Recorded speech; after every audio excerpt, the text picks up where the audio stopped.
Obviously, really good win. We made it interesting.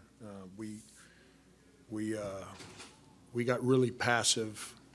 Love you, bro. You leaving? Yeah, see you.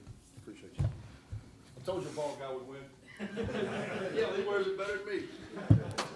I'm glad he didn't share any stories, by the way.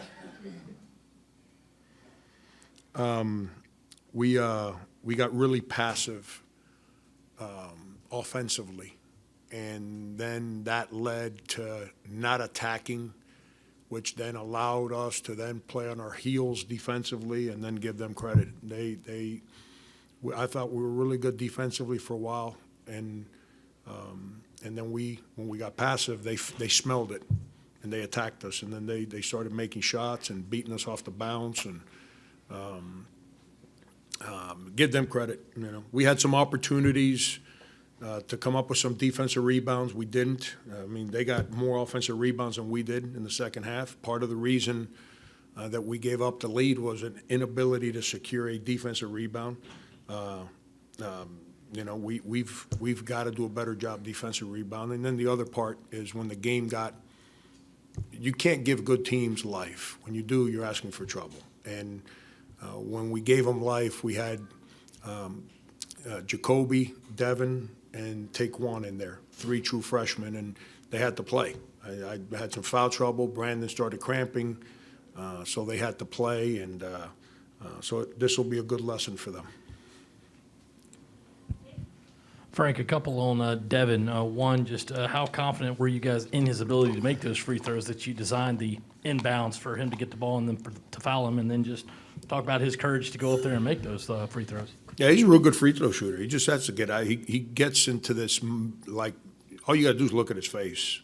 And he gets this look on his face of like, oh, and I don't know what word to use to represent what I just did. But that's the look that he gets. And when he gets that look, he becomes a passive player.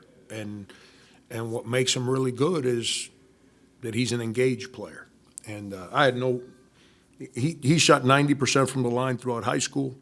In practice, he shoots 90 from the line.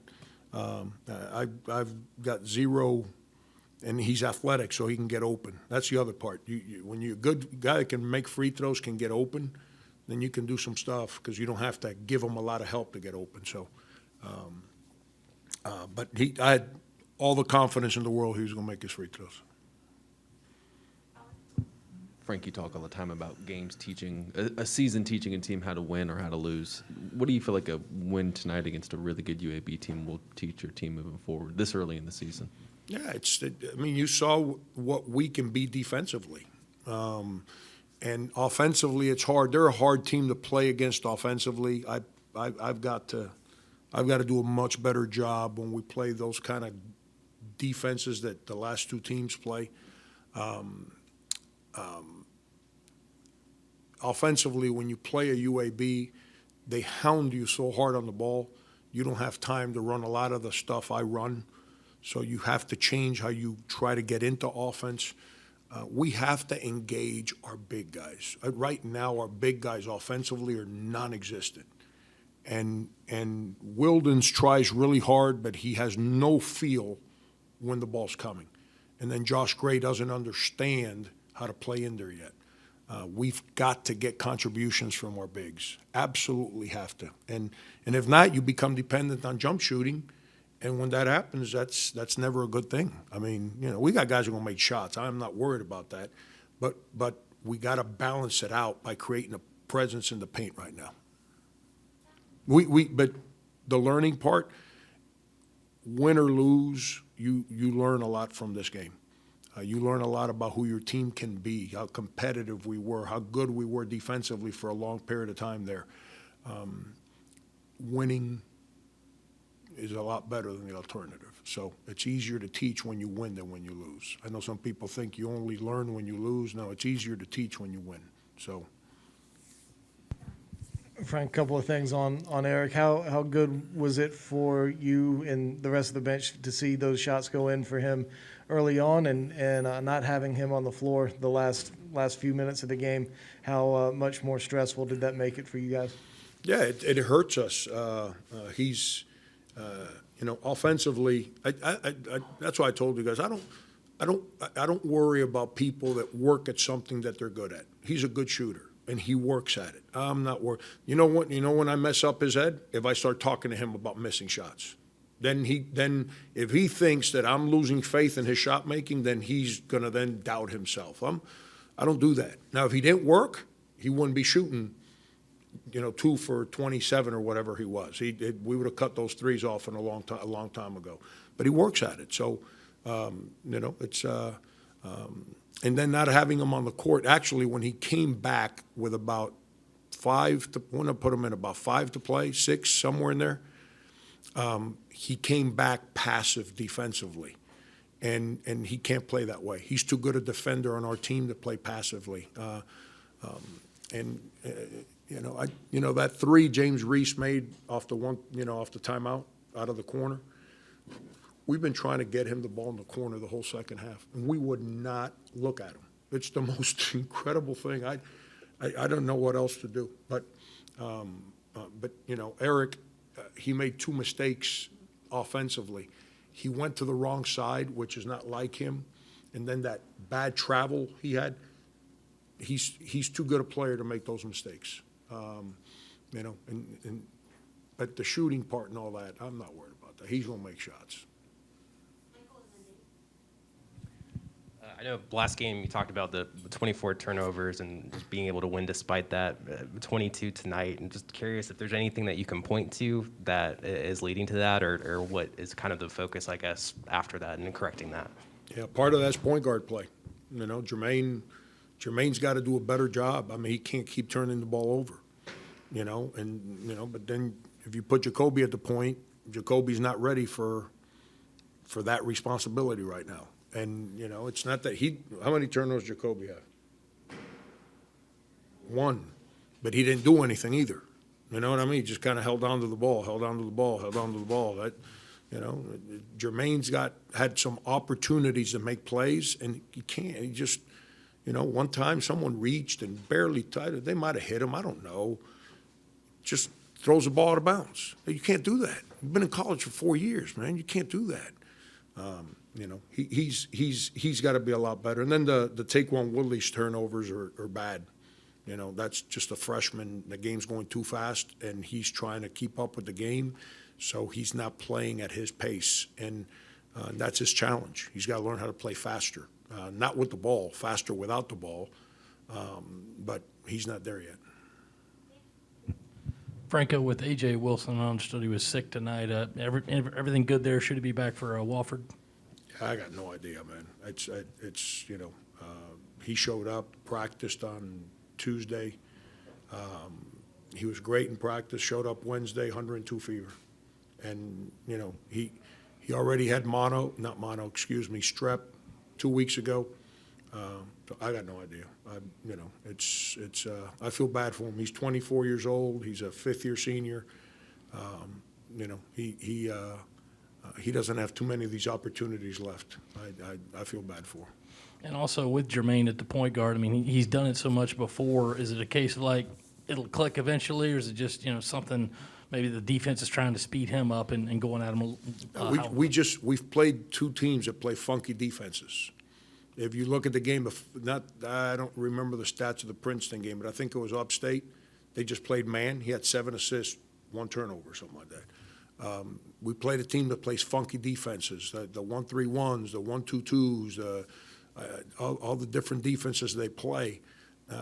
So it's a combination of when you play a team that plays a 1-3-1 and you're one of the top players, you can't be passive. You have to attack it.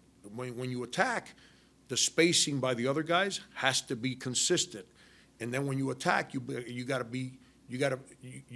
can't play fast because you're going to end up making bad decisions. And he's playing fast, like one time he drove it, and no one guarded him, and he took a floater from 12 feet and shot at 11 feet.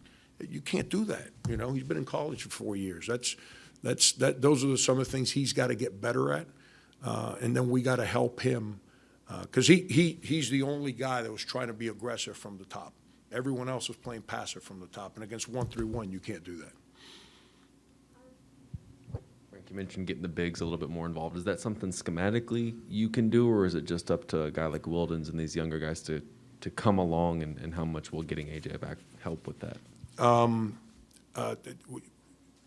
Combination of both. We've played two teams that predominantly played zone in Western Kentucky in the second half and UAB in the second half.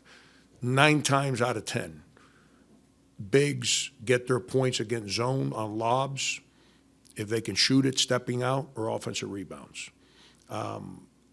My frustration is that we're getting neither from the 5 spot against zones. We're just getting standing around. Like one time, we threw it to Brandon in the middle, and he threw Wildens a lob. Wildens is standing under the basket. Why is he down there? Does that make sense what I'm saying? So I've got to help them with that spacing so our bigs do a better job to score against the zone. They played man in the first half. I think we got Josh Gray got a post up one time, shot a little jump hook right in the lane right there. He can be really good at that. We got to do better there. Taquan Woodley can play from 10, 12 feet in. We got to get better there. You know, Wildens is getting his points basically from the foul line. We got to figure out a way to get him the ball. Like he had shot an air ball layup. You know what I mean? He had another jump hook where his footwork on the side of the floor that he was on, these are mistakes that you make as a freshman. You can't make them now as a 3-year guy. The side of the floor he was working the post, he utilized the wrong footwork. So now he ran himself into trouble. And, you know, those are things we got to be better at. But with that said, Wilden's going to stay out there. That dude got a heart of a lion, man. He plays so damn hard. You win with guys like him. Down the road, how do you think these last 2 wins, Western Kentucky and UAB? He's screaming at me. I it's thought not. somebody behind me was making, It's my Like- professional voice. Jesus. So down the road, how do you think these 2 wins, Western Kentucky, UAB, and you got a lot more before you get to league play, but how do you think these 2 wins will play on your resume down the road? I think they're both going to be real good. You know, Western, I thought Western's pretty good. They're missing a guard that hasn't played yet, and does he play, doesn't play, I don't know, but he's really good. When he comes back, if he comes back, it's going to add to their team. I think they're really good. I think UAB, they're really, really hard to defend because of they've got so many different guys that they play, and they look they're similar in size, but different in skill. So there's some guys that are 6'6", 6'5", that are non-shooters. So now you're off the ball, and you're forced to rotate, and the ball gets to him, but the guy you were just guarding, like Brandon, made a mistake on the horns coverage. There was a substitution. And now he's guarding a shooter. He wasn't guarding K.J. Buffin. So now we're a tick late because, oh, shooter, bang, 3 in the basket. And so they make it really hard to defend. But I think those are 2 teams that are going to win a lot of games. I really do. They both got really good guards. You got a good point guard, you got a chance. They both got really good point guards. They both have shooters. They both have experience. I think they're going to be Princeton. I think is a heck of a team. I think the 3 teams that we've played here in the last whatever number of days, I think all 3 of those teams are going to win a lot of games this year. So, unfortunately, we can't claim a win against Princeton. But what you don't want to have is you don't want to have bad losses. Bad losses hurt you. But these 2 wins, we'll look back and I think we'll say, you know what, those are good wins for us.